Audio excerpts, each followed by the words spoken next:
बिस्मिल्लाहिर्रहमानिर्रहीम। लो जी माड़े संगियो साथियो दोस्तों बाबू अल्लाह खैर करे। बिल्कुल जनाब प्रोग्राम मिठियां गल्लां च अज संगी दस्सां कि हलाल जिहड़ा होना ना, यकीन करो कि कमाई भी जिहड़ी भी कमाई कीती होनी है तुस जिंदगी अगर वो हलाल तरीके नाल कीती है तो उसने असरात औलादिये पर जरूर पैने।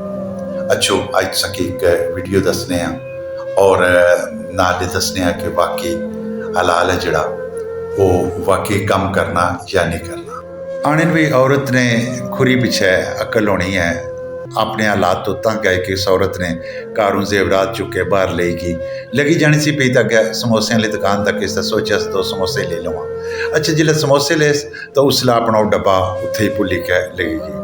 भावे और वो जेवरात ने डब्बा चुकया, पहले बुलाने की कोशिश की, फिर कोई ना आवाज़ दी ने, मुड़ी के तक्या ने तो पुत्र अपना जवान कोल ही खलते सी। पुत्र आख्या अब्बा भी ये तुसा कोल जेवरात इतने कीमती ये मी दसो। हाँ पुत्र की आने नाने पुत्र एल जेवर तो तू ले ले जा जो कुछ करना ही कर। पुत्र जेवर लेकर दुकाना पर गया तो पता लगा जेवरात तो बड़ी कीमती न। उस आखिया जी कि ठीक है। अच्छा मुड़ी के वापस अपने अब्बे को लाई गया तो उनकी जेवरात दसेस कि ये बड़े कीमती। अब्बे ने आख्या पुत्रा मैं तू क्या देना वा, तू जो दिल ही कर, जिस तरह मर्जी है मामलात कर, ये तवाड़े होगी।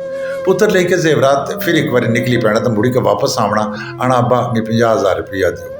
अब्बा बेचारा फटोफट जेबे जात मारना उसकी देना बगैर पूछे तो वो लेके लगा जाना। मुड़ी के वापस कोई देर लाना वै, मुड़ी के वापस आना बहना वै थकिया त्रुटिया।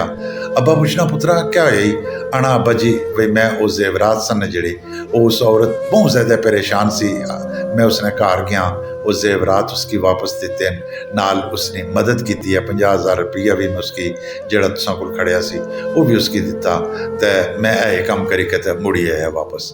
अब्बा बड़ा खुश होना वै आना पुत्र इसका मतलब है आ जफा मार माड़ी जी हक लाल नहीं कमाई है जी वो वाकई तुसा पर असर करेगी है।